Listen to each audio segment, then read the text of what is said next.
I'm very happy to say hello to Paulette Altmaier. She's my guest today, and I'm super excited to have a high-tech executive, or our first high-tech executive on this channel. And I'm not going to say much, but I do have to say something about who Paulette is before she introduces herself. Paulette Altmaier, she is a high-tech executive, a board member and advisor at different companies. For instance, she is based in the San Francisco Bay Area. She is a member of the board of directors at Learning Equality, which has its base in the greater San Diego area. She's also a member of the board of directors at the Concord Consortium, which I'm going to ask more about what is that. She's an advisory to the board at Learn, which is based in Raleigh-Durham in North Carolina. And we're also going to talk about her role as a business mentor at the GSBI Miller Center for Social Entrepreneurship. And this is at the Santa Clara University. So just to mention something about her experience, her business management experience is listed as a full scope responsibility for acquired companies, doing engineering, marketing, sales, and services. So before I go down the list, which is pretty impressive, she is an amazing person and she has an amazing background. Thank you, Paulette, for taking my invitation. Well, thank you, Rodrigo. Thank you for inviting me, and I'm looking forward to this conversation. So I would love to know, just trying to go a little bit back in your life, back to you, who you are as a person. How did it all begin for you? What was your background like? Maybe going to school as a child, did you like it? Did you hate it? What was it like? Okay, so I grew up in India. I'm an immigrant to the US. So I did all, my schooling all the way through undergraduate in India. I enjoyed my school very much. I went to engineering school, which was somewhat unusual for India at that time. I gather it's less unusual now.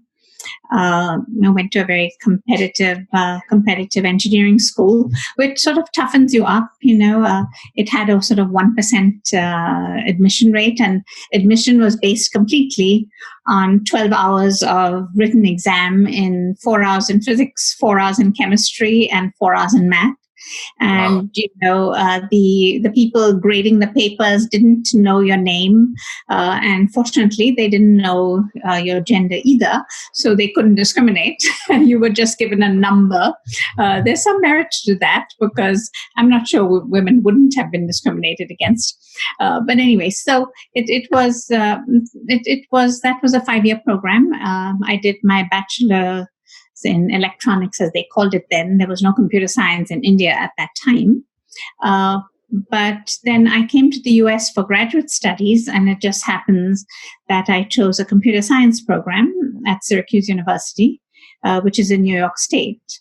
So that was my background, which turned out to be very appropriate for the tech industry, which was just beginning to boom at that time. So my first job was at Intel in, what we call it Silicon Valley. And I stayed in Silicon Valley, right through my career, and I still live there. I met my husband at my first job at Intel.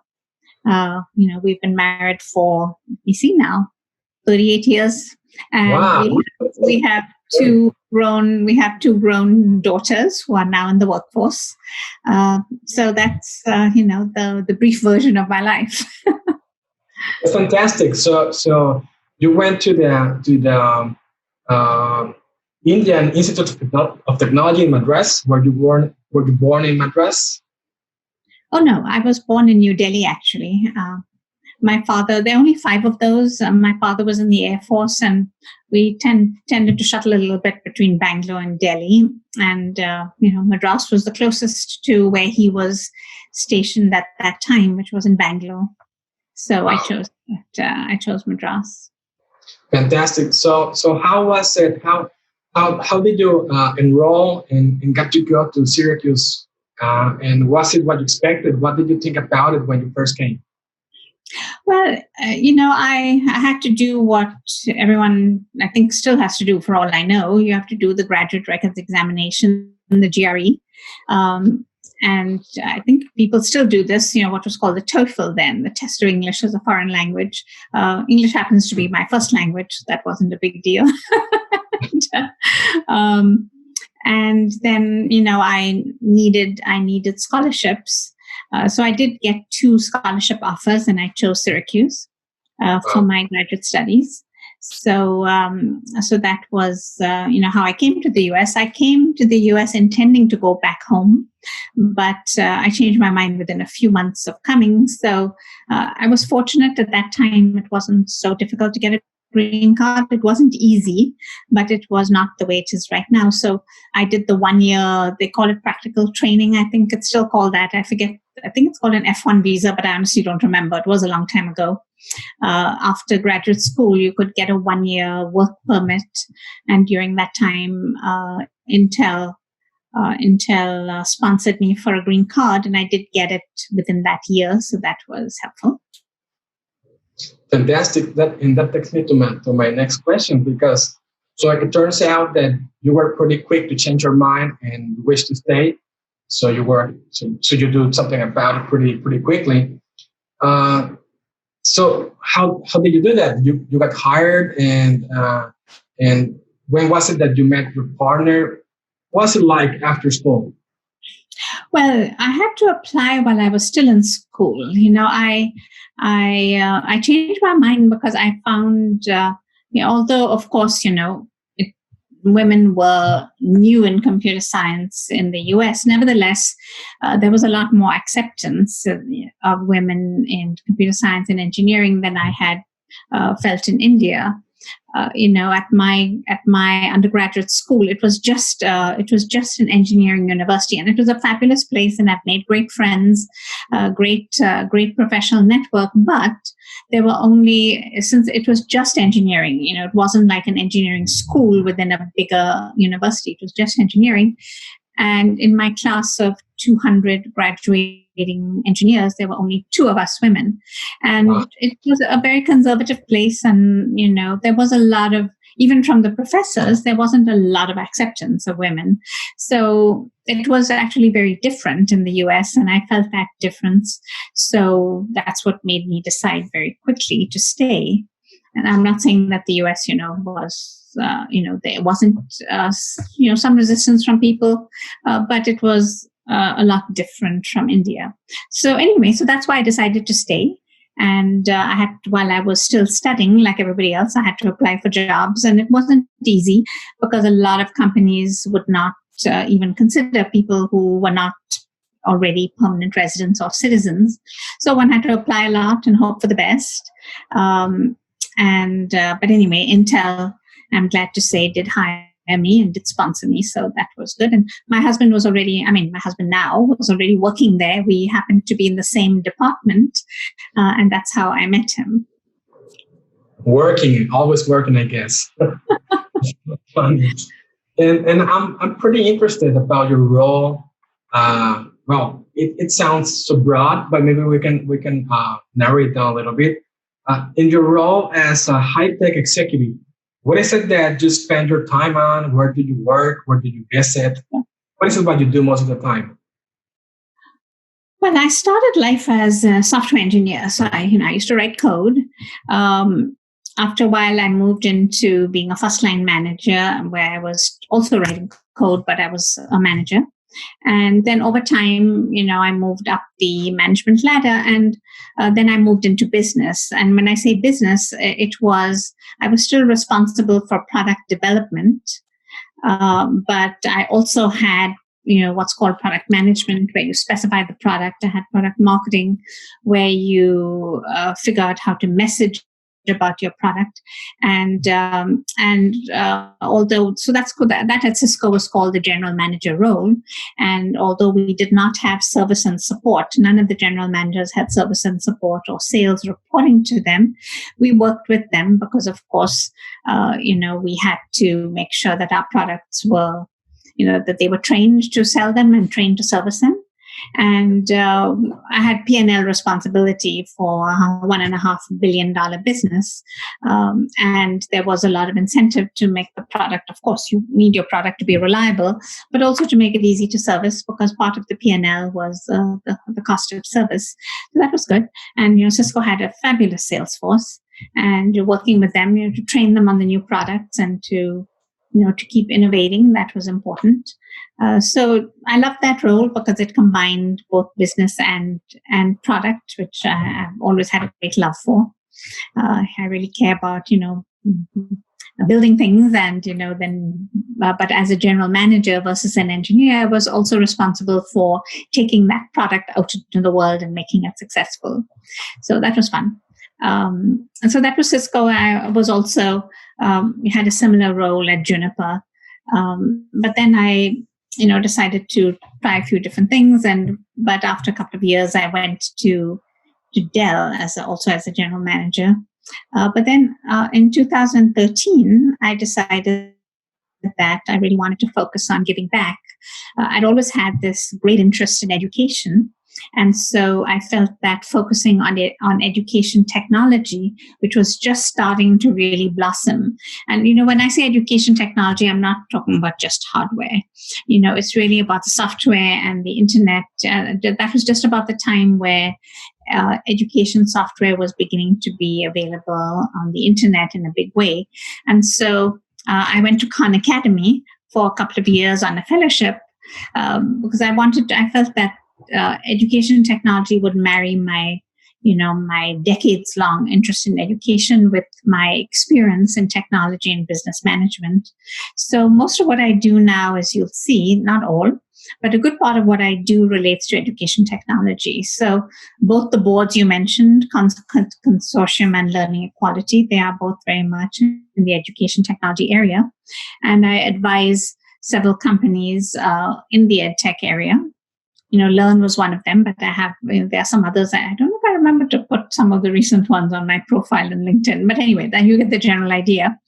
But then, as you mentioned, I'm also doing something a bit different with Santa Clara's GSBI Miller Center. GSBI is their Graduate School of Business. That's what the GSB part stands for. I forget what the I stands for. But anyway, the Miller Center is a social entrepreneurship, and that's what they focus on. And they have recruited a network of mentors, of which I am one, to work with, social entrepreneurs. And it doesn't have to be a nonprofit, but the goal is for them to have a social mission. So I've worked with entrepreneurs in several different areas. I mean, if there's an EdTech, company, they match them up with people interested in that. But I've also, mentored somebody doing cook stoves in Kenya. So it's just more you're leveraging your business experience to help social entrepreneurs. So that's my focus now. That's fantastic, and I'm gonna love to jump into that. But just before that, I wanna just clear up a few things. So, if I understand correctly, so part of what you do is as a consultant. Do you have a permanent role in these organizations?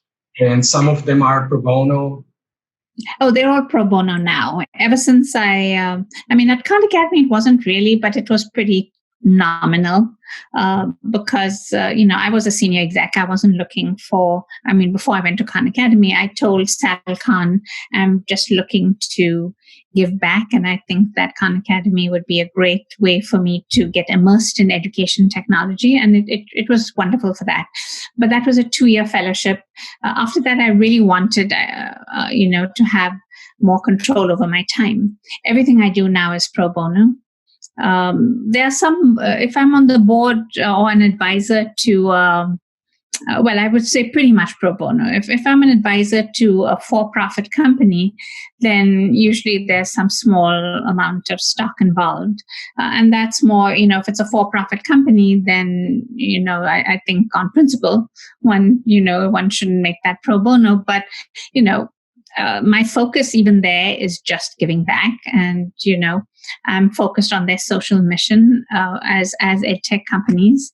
And, most companies, only a small percentage of companies succeed. So my focus is not on making money with the stock. My focus is very much on giving back and lending my expertise to them. Obviously, with nonprofits and so on, it's completely pro bono, as you'd expect. That makes a lot of sense, and that's pretty impressive to me. And there's a very deep insight. Listening to you, I recall not the old days, because maybe I'm not that old, but how first, for instance, studying in private schools in Mexico, even good schools or Mexican contest. That's high school, that's college, graduate school. You're right. At first, the advances or the differences between private and public schools was that our classrooms had greater technology in the sense of the hardware. Maybe it was a computer, it was the projector, then lamps, it was stuff like that you could buy, install, and touch, use it, right? But what I recall is that it did took some time and some widespread effort, even for us that were a little bit more in touch with technology, to come into terms and to begin to adopt the software side of education, the platforms. And I was so lucky to go to schools that it was completely mandatory from day one, that you had to own a laptop to go in school, that you had to use Blackboard as early as 2000, even before. And that's fantastic, because that allowed me to keep on growing and to keep on adapting, ever evolving and changing and amazing technologies that I'm trying just to keep up with. I mean, I cannot use them all, but at least I can know about them. I'm trying to. So that's a pretty fantastic insight on how things have changed so fast. Just even in half a lifetime for many of us. Yeah, technology moves really fast. I mean, when my children were really small in elementary school, there were a few games. They loved playing Sims, building houses or cities, or I forget, SimCity was a favorite, and things like Oregon Trail and all of that. But the educational part was, they learned things through that, but it was pretty indirect. By the time they got to middle school, it was more, using it as a typewriter practically, but a much more, because they were, creating reports and such on their computer. But it was really only when the internet, information on the internet really took off that it was anything other than, a word processor or PowerPoint thing. And that's when, but even after that, it took time for educational software, to really take off. That was, that still took a while. But I would say around 2010, 11, 12 was when, educational software on the internet really started to take off. Yeah, putting things into perspective, growing up in the 90s, even to have a personal computer was amazing. Then we had to beg our parents for a dial-up modem, and we were fighting for the line and trying to go online and between siblings and parents, and it was so expensive at the time. And as in perspective, I see now how leisure and fun had a lot of influence in us to first go tech, to first go online, and after time come to know the tech, expect new tech, and begin to use it in new aspects of our lives. Maybe I was so eager to download a new rock and roll song, and my brother was an early player for SimCity exactly. And wow, I mean, it amazes me how things have changed, and you are so right about it.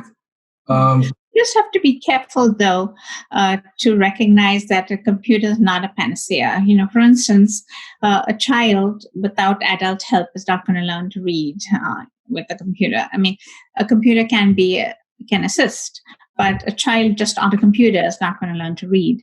And in fact, the more disadvantaged a child is, the less likely they are to learn some basic skills on the computer. So, I would say computers are an important tool, but we need to recognize the importance of, adults, whether it's parents, teachers, tutors, school tutors. I don't mean private tutors who are the province of the affluent.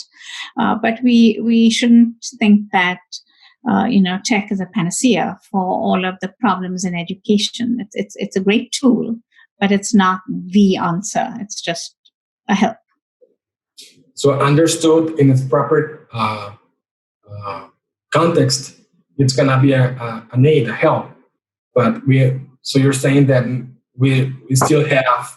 It's not a panacea. That's all I'm trying to say. Right. Sometimes people think it is, and it's not. And the younger the child, the less of a panacea it is. And I would say the more, it's one of these. I'm not saying unfortunate, but it's just a fact that the more advanced people are, the more benefit they get from the internet and from computers.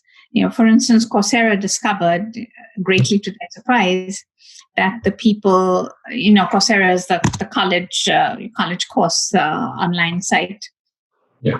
People most likely to actually be on their courses are people who already had an undergraduate degree, who are learning new things. It wasn't people who did not. And the same, the Khan Academy also found that awful lot of college graduates and, affluent students are using it. Now, I'm not saying Khan Academy also has a lot of, disadvantaged kids using it, but we just need to recognize that, the haves do get an awful lot of benefit from it. And we need to make sure that we are not imagining that this is the answer for the have-nots as well. It needs a mix of things, like so much else in this world. And that's exactly right. The last Coursera class I completed just recently was this course from UPenn, the University of Pennsylvania. It was an introduction to social entrepreneurship, and that was exactly right. That was a great school. They have a great program. Yeah, they have this alliance with Coursera, maybe with other platforms. But that's right. I mean, I'm a guy that just has an undergrad and I have a grad degree. And in talking about both the online thing and social entrepreneurship, I would like to know more about your role as a mentor, specifically for the social entrepreneur program at Santa Clara. Sure. So what they generally do is they have a process where people apply to be social entrepreneurs, apply to be a part of a mentoring program, and the program has a curriculum. So they go through the curriculum. They have deliverables along the way. How to create a business plan, how to create a marketing plan, and we mentors are there to help them if they hit problems with that and to give them perspectives. We're not there to give them answers. There's no mentor and no advisor to a company should imagine they're there to provide answers, because the people who know their businesses best and their markets best are the social entrepreneurs themselves. But we are there to give them perspectives that they may not have considered. And so to help them maybe think in different ways, or, have a bigger perspective, or maybe something's fallen through the cracks and, we see that there's something missing which we want to bring to their attention. But again, it's very much with great respect for the social entrepreneur, and recognizing that you provide input, you're not providing answers. That's really important. So the way the programs work is they work through this curriculum, as I said, and at the end of it, they do presentations to very, very often to investors who might be interested in investing in their social enterprise. And there often is what they call an in-person. So they bring them in from, wherever they are across the world. They bring them into an in-person gathering. But that's for the social entrepreneurs. The mentors are all over the world. So we do Zoom calls with them. I don't think I've actually met any of the mentees except via Zoom. But I was mentoring somebody as I said, in Kenya. I mentored someone in India. Right now, I'm mentoring someone in Tajikistan, if I have got that correctly. I may be falling over myself on this. Mentored a company in Germany. So so the goal is just to have mentors who might have some insights on that business, or if it's just a general business issue, just to provide them with some business insights. I often find the biggest problem if there are multiple mentors is to, I have flagged for them, you really need to pay attention to time zones. One company I was mentoring, we had me over here, we had someone in Korea, and we had the company in Germany. If you look at the time zones, for that particular problem, it's practically impossible to find a reasonable hours. So you do have to keep the globalization in check a little bit so that it's not 2 a.m. To do a mentoring session. I wouldn't call that a problem. I will call that a nightmare. The guy in South Korea was very flexible, but after that, I did email the organizer and said, you know what, you've got to pay attention to time zones. You can't have this ridiculous combination. I mean, we're not expecting people to be all in the same time zone, of course, but at least there has to be, anyway, that's just a humorous aside. That's not the main point of the program, but it's just funny sometimes that people get so global that they forget that there are some practical realities here. I was so lucky to spend an exchange semester in Korea. Actually, it was in Seoul in Yonsei University, which is a fantastic school. And I just got to say, Koreans are amazing hard workers and so accommodating, so nice. I guess you were lucky that he was so flexible and he was amazing. All in, yeah. We did the session at midnight for him. Anyway, as I said, that's just an amusing aside. But yeah, I think it's a great program. I've enjoyed mentoring the people. It's very, I would say, it's both very impressive and very inspiring working with these social entrepreneurs. I mean, some of them have come up against such odds.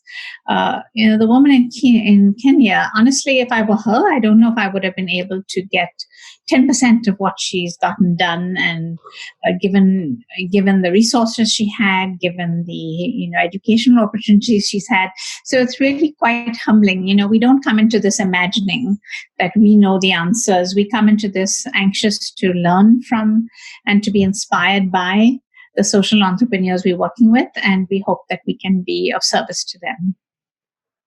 I'm so new to the social entrepreneurship world. I've been doing a little research for the last few months because we have a program we're trying to launch with an article, maybe coming a book here in Mexico, in Baja. And I have so many questions. But one thing that I would love to know, what's your opinion, or what's your take on the role, or maybe the action that makes an entrepreneur? Is it the person that makes a lot of judgment, takes a lot of decisions, maybe takes the blame? What is it that instead of giving the answers to your mentees, maybe what are the aptitudes or the skills that you're trying to convey to them? Well, the most important thing for an entrepreneur is, of course, passion. It's a very hard thing to do. You start off as one person against, the universe. So you've got to have passion. You've got to have persistence. You've got to have determination. You've got to be willing to learn from your market. People who come in thinking, I'm going to provide this product or the service, and they just put their blinkers on and go. That's not a great way, because you have to learn as you go, which is why I'm sure you've heard of the importance of a minimum viable product, for instance. Get something out there and start learning from the market, and be willing to learn and adapt and adjust. For instance, I'm mentoring someone who started off planning to do sort of little quizzes on his, for school children. What he's doing right now is because he was willing to learn and adapt, although it didn't massively change his tech platform. It's a totally different market. What he's focused on is training frontline workers. And, these little quizzes, he gets training content from the companies and in little bite-sized chunks. And, the trainees sort of digest the bite-sized chunk, then they have little quizzes on it, then they move on to the next thing. So it's just totally different. It's not for children, not school curriculum, although, as I said, the platform underlying technology didn't change that much. But he was willing to listen and learn. And that's pretty important. People who come in thinking, I know best and I know what I want to do. Those are the people who have a hard time being successful. Now, sometimes they're right, but, you only know you're right when the market is telling you the same things. So that validation is key. I look back into my years in the wine industry here in Baja and the craft beer industry, which is what I've done the most for the last 10 years, maybe. And my God, so many lessons and so many teachings and so many failures, and that's what amazes me, that even though I've lived some of that, I'm still learning a lot and trying to gather information, trying to learn new stuff that's gonna help me out for my next ventures, and that's why it's so interesting and comforting for me to talk to you today. And I would love to pick your brain a little bit more about how do you see, or what's the future like that you see for social entrepreneurship, at least in America, but maybe would you see some future for that for it in Mexico, maybe Latin America? Yeah, I would say social entrepreneurship is something that already lives in all continents and all countries. In general, the emphasis nowadays is not on nonprofits, which often have a hard time raising enough money. There's definitely value to earning money which funds your expansion. If you have, now I'm not saying, some nonprofits are like that, they'll earn money and which will fund their expansion, but that's not the typical model. Most social entrepreneurs are for-profit companies, but they have a social mission. Now, obviously not all of them, there's places like Khan Academy, which is a nonprofit, but in general, through the Miller Center, for instance, and in many places, the focus is on a for-profit company with a social mission, and which is trying to solve a social problem locally, and within that entrepreneur's geographical area. So it certainly has a home everywhere. There are foundations and investors whose focus is social entrepreneurs as opposed to as a whole separate thing, a venture capitalist who's looking for maximum return. These investors are, of course, they're looking for a company that can be profitable so that it's self-sustaining, or what's called sustainable, because there are only so many nonprofits who can live with grants. There's only so much grant money in the world. So the notion of a social enterprise that earns money because people see value and that supports itself and funds its growth is increasingly recognized as a very important way to solve social problems and social issues. So as I said, there are investors though who are certainly looking for a company that can be successful financially, but they're not looking to get profit out of it. They're looking for what it's called the social bottom line, and I'm sure you've heard that very often. Yeah. They're looking for a company that can be successful and scale, solving an important social problem.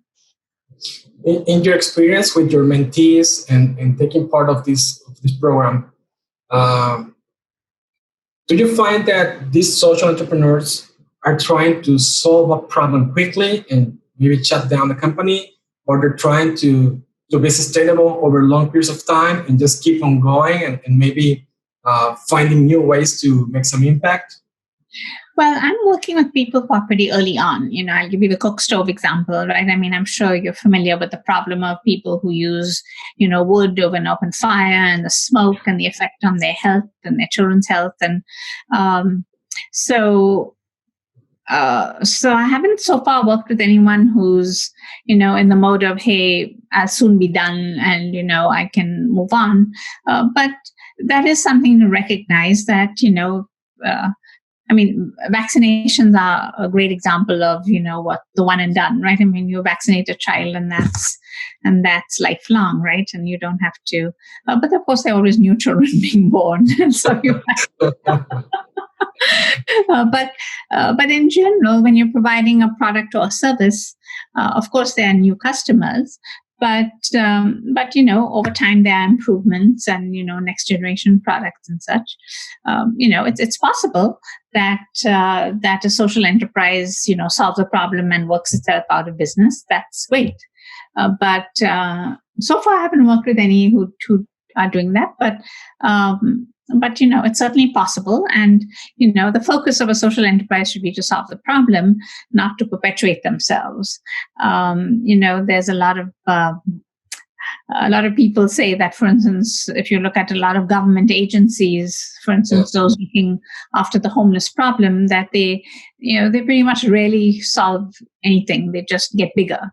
And very often the problem gets bigger. You don't want to be in the business of perpetuating yourself and, making the problem bigger so you can be bigger. You're mentioning these certain issues that I wanted to talk to you about. I guess it's come to time. And for instance, you mentioned viruses. And viruses are pretty interesting in their own way, pretty amazing, because even if you vaccinate a kid a few times, you're going to have a next generation and babies are going to keep being born. And also viruses are going to mutate and change, and they're going to develop new strains and new ways to survive. So it's kind of a never-ending problem that you can manage and try to anticipate, which we didn't do very well this time. And I also, go ahead. I was going to say, but very few small companies work on that because that's an expensive, in fact, I don't know of any, because that's a very expensive area. Working in medical, in vaccines, and that's really an area where social enterprises can focus. You normally need the bigger foundations, but yeah, that's pretty interesting because we're gonna have some vaccines that are gonna work for one season, and then they're gonna have to do more research for the next mutation next season. So it makes a lot of sense. It's gonna be. So far, that's been more of an issue with the flu virus, which, as I understand it, is a very, very, very simple, virus, and so it does mutate a lot. Most coronaviruses, for instance, the one we're dealing with now, don't tend to mutate that much, but they could. So far, I think the flu is the only one where people come out with an annual virus. I mean, H1N1, is still around. The 1918 flu virus is still around, but they're just not terribly lethal anymore. So, which, as I understand it, is what viruses tend to do, because if they're very lethal, then, they kill off their hosts and it's not good for the virus. So in a spirit of self-preservation, many viruses mutate to be less dangerous. So. That's right. That's an amazing insight. And so I recall, once that we're talking about that, I recall when I got the chance to hear you speak a couple of months ago, I guess, where you along with Mark Joffa, spoke to the San Jose Bastian Society chapter / Mount Hamilton Society. And I recall the topics you guys were dealing a couple months ago. And now that you're mentioning viruses, you're mentioning government agencies, and being that we're kind of neighbors, California and Baja California, I would like to dive a little bit into those topics you were talking about, or trying to take it a little bit further. I'm happy to do so, but, I'm focused more on the policy side. I'm not a medical person, so I've done a lot of reading about it, but I'm not a medical person. Yeah, exactly. Look into the policy and the regulations and the agencies. So I recall you had a pretty firm, pretty solid and robust stance or opinion on what was maybe doing right, maybe was being done wrong at maybe at the state level. And I was listening, and some things spoke to me as well, because even as a Mexican, as a southern neighbor, I'm also seeing these problems that are coming, or that have been in the making for a long time in California, and they're beginning to spill over south. Maybe political issues, maybe certain ideas, even cultural ideas, economic ideas. So if we could talk a little bit about policy, maybe economics and government, what will be those special issues that you may worry about regarding the future of California is going? So you mean in general, or do you mean relative to handling the COVID-19 outbreak, or what? In general, maybe not really COVID. Maybe there are bigger issues. Well, it's interesting. California has changed a lot since I came here, roughly 40 years ago. And I think we headed in a direction that's not a great direction. We have California is kept afloat by the fact that by an accident almost, it wasn't really an accident, but simply because tech took off over here, it's had a lot of well-paid people who have, whose taxes have covered up some of the enormous mistakes that California has made in being very business unfriendly in general, in having very high cost of energy and not even having enough energy. We had rolling blackouts during a heat wave recently, and that's ridiculous for the, 8th largest economy in a developed country to have rolling blackouts when you have a heat wave. So we've had, I think we've gone, just to get political for a moment because it's relevant, we've gone very far left, and we've become a one-party state where there isn't a sensible debate of ideas. It's just, whatever the left or the far left very often wants seems to just happen. So I feel that California is in the process of killing the goose that laid the golden egg. It's not a good thing, people think it can't happen, but if you check Detroit, the car industry left, and it's a hollow shell. And Illinois really suffered for that. So states and governments forget that people can pack up and leave, and industries can pack up and leave. Michigan is no longer the center of the car industry in the U.S. And so I think there's a lot of irresponsible things happening. Our forest management is terrible, but our governor will claim it's climate change. Well, it's very odd that these fires are just happened within the California border most years. This year we had some fires, to the north, but the crazy wildfires that California have everything to do with appalling forest management, which you can see because, to the east of California, you don't have these huge fires. In general, to the north of California, you don't have these huge fires. So it's just people deluding themselves. when they talk about, hey, this is climate change. Oddly enough, California is, as many people say, even this year, the fires have, huge fires have stopped at the Canadian border. Very strange if this is a climate change problem.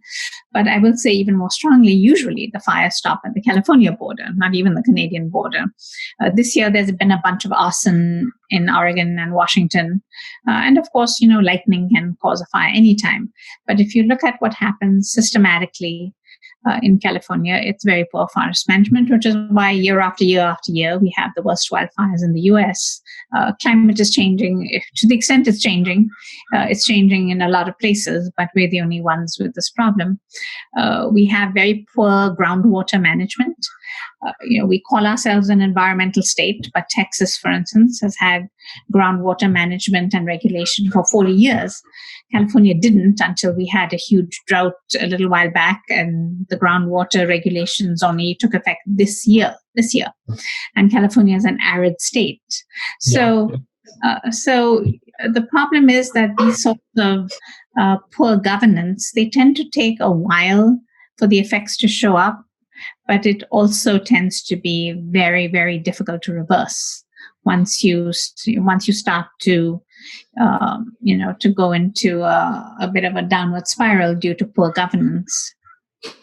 Maybe this is news for people elsewhere in America or elsewhere in the world, but I mean, I was born here, right here on the border with California, and for the last 30-some years, I've been seeing this. Well, at least after I came of age, I've been seeing this year after year, where we have these devastating fires on both sides of the border. I mean, we have our own issues, but maybe it's been during the last 15 to 20 years that when we see California having some fire problems, we don't get as many.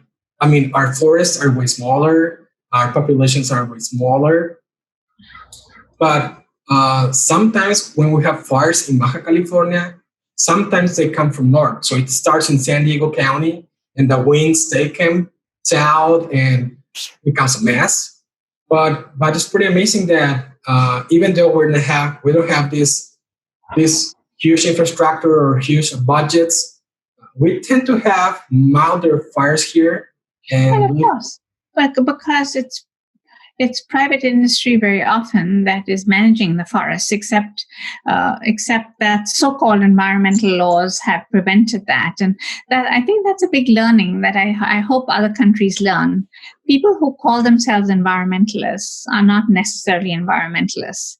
They claim to be speaking for the environment. And so I do find it distressing that newspapers will often say environmentalists say, and people, the readers, often assume that the environmentalists are lobbying or advocating for what's good for the environment. I can tell you in California that's not true. So-called environmentalists have prevented brush clearing. They've prevented controlled burns, claiming that it will release CO2 into the air. But guess what? When you have these huge wildfires, I mean, our forests in California are net emitters of carbon dioxide, which they shouldn't be, because we have these uncontrolled wildfires, and that's because of a lack of forest management. The Native Americans used to set controlled burns. Yeah. Over here, we have what I call the phony environmentalists who, through our massive, just tangle of regulations, will sue. And it is so expensive to get permits to do a controlled burn. Most people don't do it. And then Congress came in and to save some endangered species, they said you can't even clear brush. Well, those endangered species have declined anyway, so the assumption that the brush clearing was going to disturb their habitat was wrong. And clearly, when the forests go up with these, massive wildfires, that's not exactly saving, wildlife habitat either.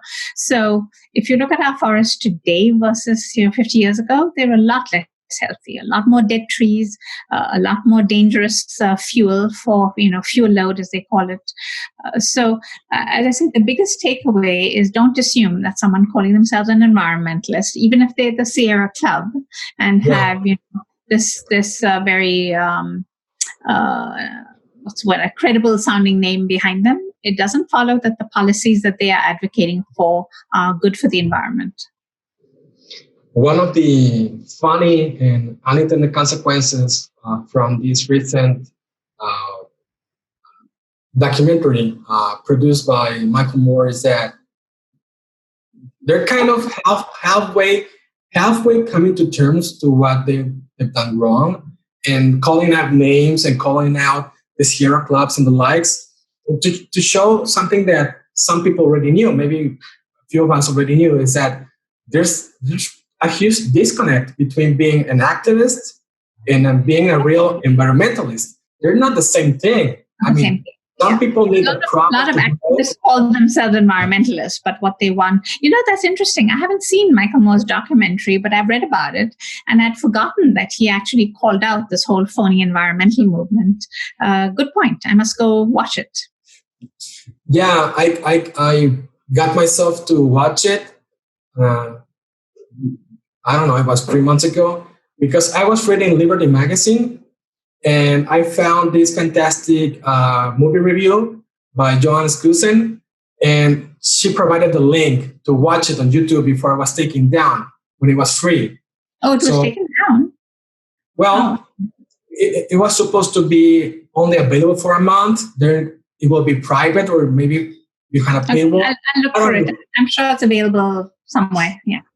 I don't recall that. And she makes this movie review, and she talks about what the things that they're getting right, and they're calling out names, and the things that they're forgetting because they're sticking to their utopia and something that we're never going to see. This fantastic man.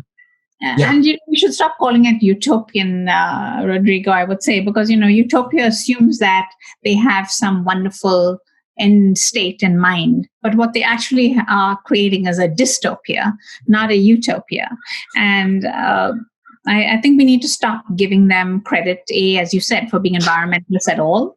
They're just pushing an agenda which is not based on science and not based on reality. The problem, of course, is the other problem that we are seeing, and the pandemic showed it to us. But climate science is a great example. Is science is getting thoroughly corrupted and politicized, and that is something that should alarm all of us, because when we're trying to look for what is the reality here? We've tended, although, science, of course, has made mistakes, but we've tended to trust the integrity of the scientific process. And what we see increasingly, both with the pandemic, with climate science, is that it's getting, with the so-called biology being corrupted by gender ideology. We are beginning to see a true corruption of science, and that's a real problem. Yeah, recently we can find all kinds of what they call these intersectional issues, and there's this feminist environmentalist and environmental I don't know what, and they're like, what are you talking about? What is it that you're selling? I don't get it. I mean, do you really care? You're gonna fix it, or you just want to make a show out of it and talk about it? It's pretty frustrating. A lot of people, I'm afraid, call themselves leaders of different communities, and they're not there to solve problems.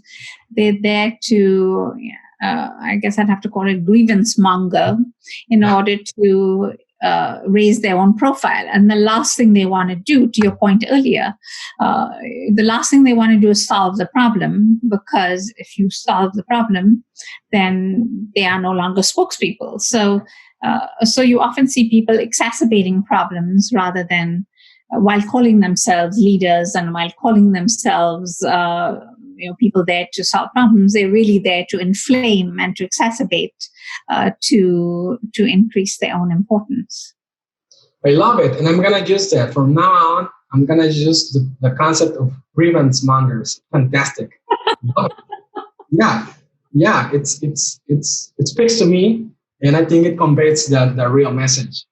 And something else about California that's worrisome, and I see it in my local circles. I mean, maybe middle class, kind of higher class Mexicans right here, is that we're beginning to see the danger signs of of California's economy slowing down or even tanking in some areas, because we do depend a lot, not just on the export market, but on the foreign direct investment. I mean, we need Californian industries to grow and to come open plants and come open shop in Tijuana, Ensenada, Mexicali. We need that because we are vertically integrated. We don't have so much businesses with Arizona or with Texas. They have their own southern neighbors, and they're vertically integrated. So it's pretty worrisome that we start to see. I mean, we hear the bells, right?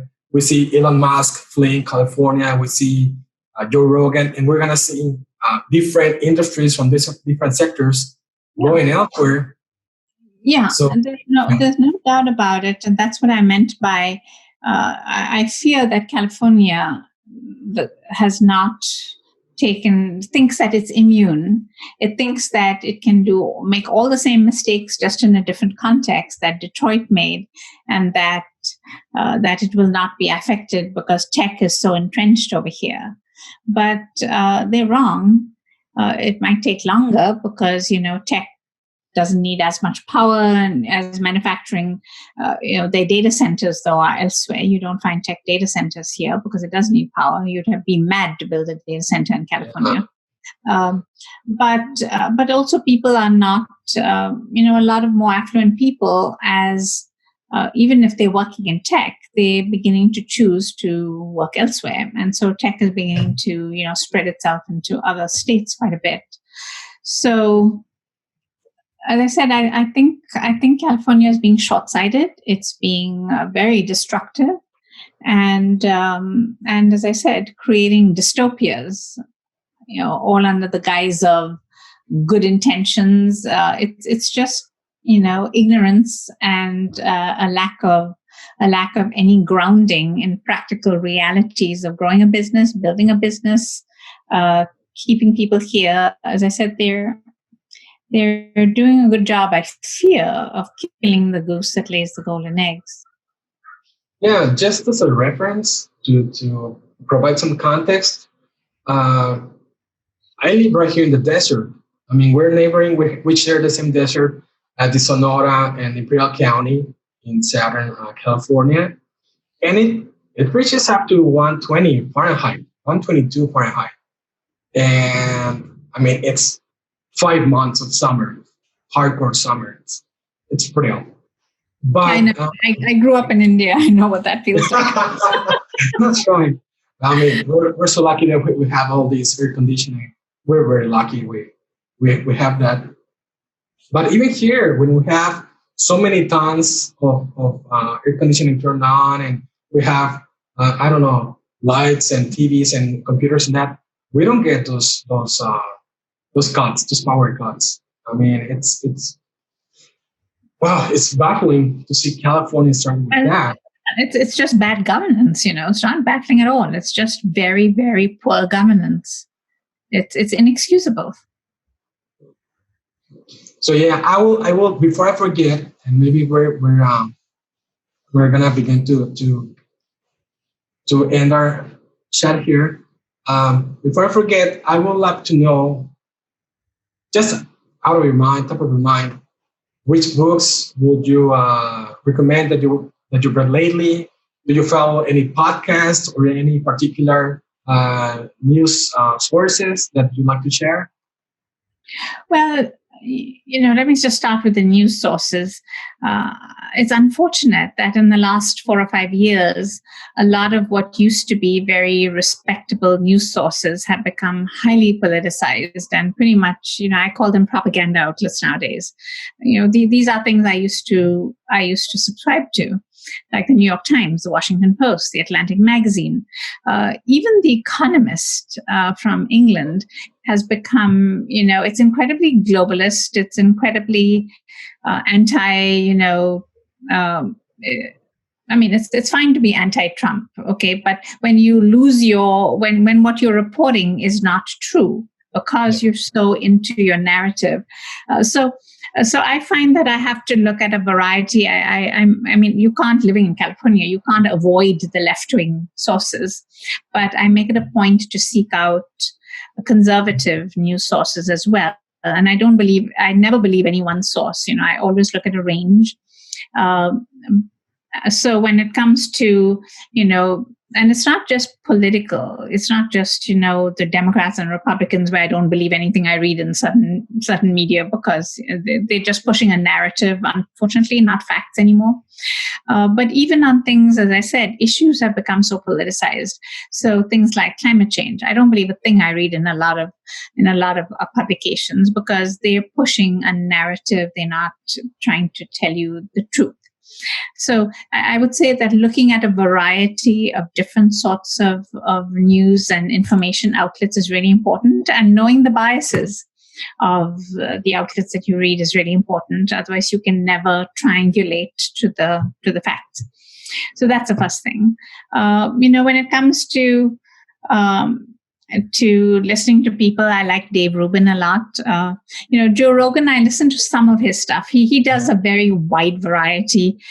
Some of what he does when he talks to entertainers and wrestlers and, whatever, I have no interest in that. Yeah. But for instance, when I think he interviewed Jordan Peterson, that was interesting.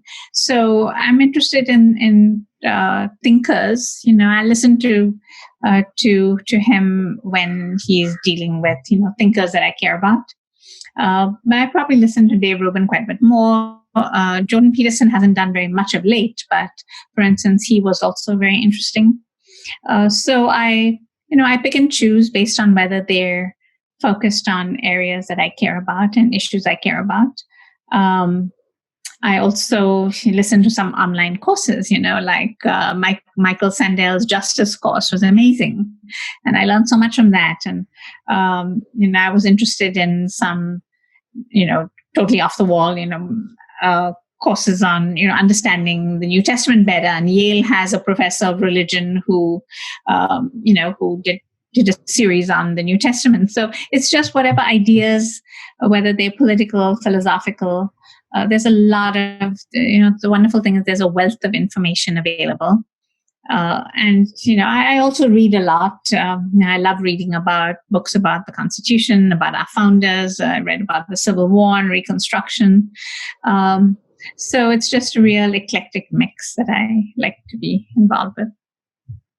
I love it. There's so much content that I ask this question because I love to discover new sources, new authors, new podcasts, but it also, at the same time, even if I have more resources, it helps me narrow down a little bit to try new things and maybe there's a lot of stuff. Yeah, you need to find the things you can rely on. Yeah. Mm-hmm. That's fantastic. I'm so happy and I'm so grateful, Paulette, that you took your time, which I know it's extremely valuable. I hope I'm gonna be able to find an excuse to invite you again. I hope I do. No, thank you. It's been a pleasure. I enjoyed our conversation. So I'll think about it. Maybe send you an email down the line. And I'm so thankful. Thank you from heart. Thank you, Rodrigo. Yeah, it's been great. Thank you. Have a great day.